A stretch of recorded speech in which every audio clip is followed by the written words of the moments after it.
अपने धर्म को सबसे श्रेष्ठ मानना और दूसरे के धर्म को नीचा समझना, या ऐसा कहें कि वो किसी और गॉड की वर्शिप करते हैं, मैं किसी और गॉड की पूजा करता हूं।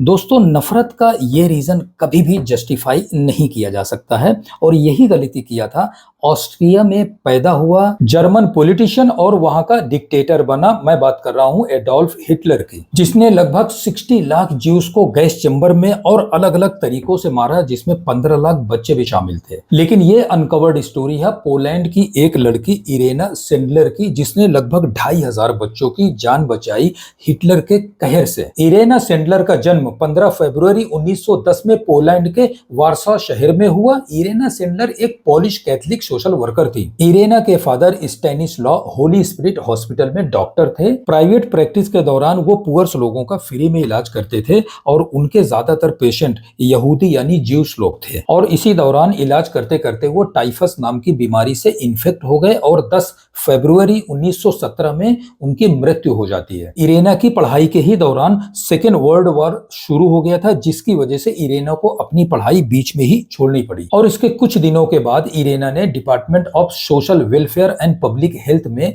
नौकरी ज्वाइन कर लिया। सितंबर 1939 में जर्मनी ने पोलैंड पर अटैक कर दिया और यही थी सेकेंड वर्ल्ड वॉर की शुरुआत। और ये आदेश दे दिया गया कि अगर यहूदियों को किसी ने मदद करने की कोशिश करी तो उसे ही नहीं बल्कि उसके पूरे खानदान को सिरे से खत्म कर दिया जाएगा। सोवियत संघ यानी रशिया ने जर्मनी के साथ मिलकर एक संधि की थी, जिसके तहत रशिया ने भी पोलैंड पर हमला बोल दिया। अब इन दो महाशक्तियों के सामने पोलैंड जाहिर सी बात है कि टिक नहीं पाएगा और महज 3 हफ्ते के अंदर ही अक्टूबर में पोलैंड ने सरेंडर कर दिया और पोलैंड के एक बॉर्डर को रशिया ने अपने कब्जे में ले लिया और दूसरे हिस्से को जर्मनी ने। अब सवाल यह है कि आखिर जर्मनी ने पोलैंड पर अटैक क्यों किया? दरअसल हिटलर चाहता था कि जर्मनी के लोग वहां पे रहें, क्योंकि हिटलर पॉलिश पीपल को तुच्छ और नीच समझता था और वो सिर्फ ये मानता था कि ये लोग काम करने के लिए ही उपयुक्त हैं। और 1939 के आखिरी के 2-3 महीने के बीच में हिटलर की नाजी आइडियोलॉजी ने लगभग 65,000 juice and non juice polish को मरवा दिया। तो दोस्तों, इससे पहले हम आगे बढ़ें, आपके मन में 2 सवाल आ रहे होंगे, पॉलिश पीपल क्या होता है और नाजी आइडियोलॉजी क्या चीज होती है?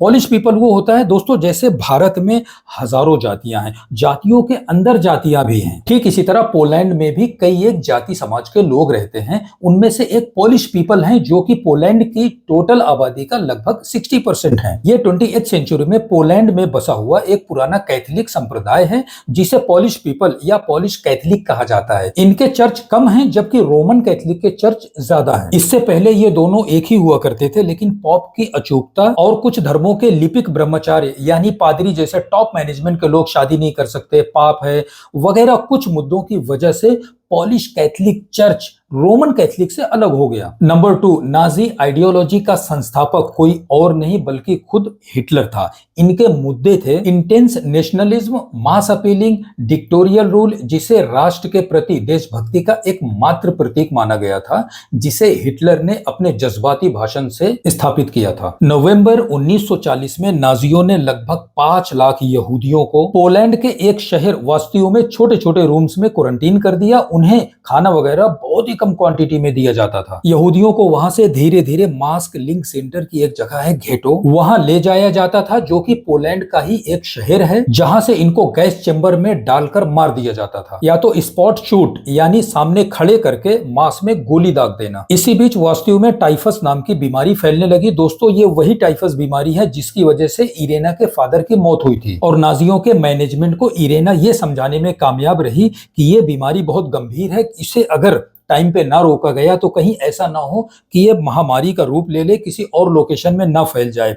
इरेना की ये चाल कामयाब हो गई और अब यहां से एंट्री होती है इरेना की। Social welfare and public health की वर्कर होने की वजह से इरेना को टाइफस की जांच करने के लिए मास्क लिंक सेंटर जाने की इजाजत मिल गई और इंस्पेक्शन के बहाने से वो यहूदियों के दूसरे लोकेशंस पे भी जाने लगी बच्चों को बचाने के लिए। 1940 के बाद यहूदियों की मदद करने वाले को सीधा मौत की सजा मिलती थी, यहां तक कि उसके पूरे परिवार को खत्म कर दिया जाता था। इसी बीच ज़ेगोटा नाम का एक संगठन था जो ज्यूस की मदद करता था, उसे इरेना ने ज्वाइन कर लिया और धीरे धीरे वो हेड बन गई ज़ेगोटा की और अलग अलग तरीकों से वो जान बचाने लगी यहूदियों की। यहूदी बच्चों को बचाने के लिए इरेना और उनकी टीम ने अपनी जान की बाजी लगाकर अलग अलग तरीके अपनाए, जैसे बोरियों में भर के बच्चों को निकालना, सूटकेस में भरकर, कपड़ों की पोटली में बांधकर, सीवर लाइन या सुरंग के थ्रू, तो कभी एम्बुलेंस में डालकर बच्चों को गेटों से बाहर निकालने का काम किया। और हालात बद से बदतर होते जा रहे थे। यहाँ पे एक शॉक करने वाली बात यह है कि 20 अक्टूबर 1943 में इरेना को अरेस्ट कर लिया गया। उनके ऊपर आरोप लगा कि उन्होंने ज्यूस बच्चों को गुमनाम तरीके से छिपाया, उनकी मदद की। इसके अलावा दूसरे जो कोई भी यहूदियों की मदद कर रहे थे उन्हें इरेना ने फंडिंग किया। ऐसे तमाम आपत्तिजनक आरोप लगाकर इरेना को पावेक नाम की जेल में डालकर नाजियों के द्वारा टॉर्चर का अभियान शुरू हो गया और इसी दौरान इरेना को मौत की सजा सुना दी गई। इरेना का संगठन ज़ेगोटा के कुछ एक्टिविस्ट अंडरग्राउंड तरीके से अधिकारियों को रिश्वत देने में कामयाब रहे और पैसे देकर इरेना को फैब 1944 में रिहा करवा लिया। इसी दौरान इरेना ने सब बच्चों के डुप्लीकेट डॉक्यूमेंट्स बनाए ताकि उनकी ज्यूस की जो पहचान थी उसको छुपाया जा सके। तो इरेना को ये अच्छे से पता था कि रिहाई के बाद अधिकारियों की नजर उनके ऊपर होगी। मौत के इतना करीब जाकर भी वो डरी नहीं और इरेना छुपकर अंडरग्राउंड तरीके से अपना काम चालू रखी। और इसी दौरान उनके मां का देहांत भी हो गया और इरेना को फ्यूनरल में शामिल भी होने नहीं दिया गया। इरेना ने लगभग 2500 बच्चों की जान बचाने में कामयाब रही। हालांकि 15 लाख बच्चों के मौत के सामने 2500 का फिगर का आंकड़ा काफी छोटा है, लेकिन फिर भी 2500 बच्चों की जान बचा लेना कोई छोटी बात नहीं है।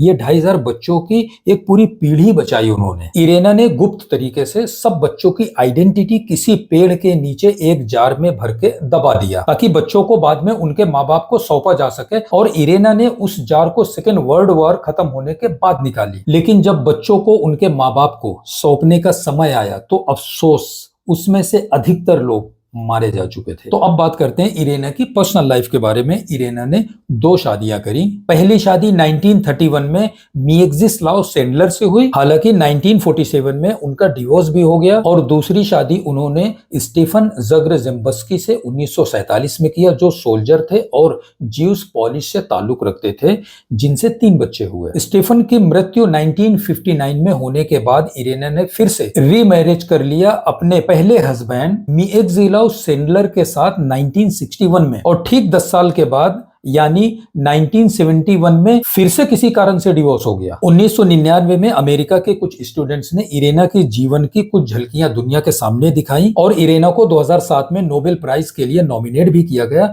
और ठीक उसी समय 12 मई 2008 में 98 ईयर्स की एज में उनका देहांत हो गया। तो दोस्तों, कभी अगर आप पोलैंड जाएंगे तो वहां पे बहुत सारी जगह का नाम इरेना सेंडलर के नाम पे रखा गया है।